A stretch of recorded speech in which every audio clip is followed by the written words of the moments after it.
আপনারা দেখছেন আজব দেশের গল্প। গল্পের এই নতুন দুনিয়ায় আপনাকে স্বাগত। দুইটি বুদ্ধিমান ছাগল।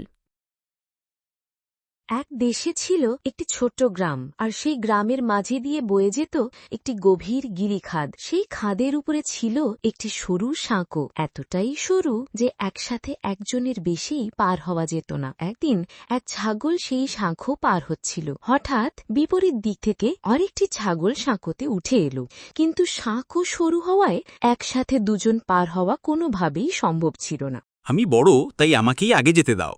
আমি বেশি শক্তিশালী, তাই আমি আগে যাব। আমি বড় হলেও তোমার চেয়েও শক্তিশালী। এইভাবে দুই ছাগল শেষ পর্যন্ত তর্কে জড়িয়ে পড়ল। একসময় তারা শিং দিয়ে একে অপরকে ধাক্কাতে শুরু করল। ঝগড়া করতে করতে তারা ভারসাম্য হারিয়ে নিচে নদীতে পড়ে গেল। কিছুদিন পর একই সাঁকোয় আবার অন্য দুই ছাগলের দেখা হলো। তারাও একই পরিস্থিতিতে পড়ল। আমি আগে যাব। না, আমি যাব। আমি তোমার চেয়ে তাড়াতাড়ি হাঁটি। দাঁড়াও, যদি আমরা ঝগড়া করি আমরাও অন্যদের মতো নদীতে পড়ে যাব।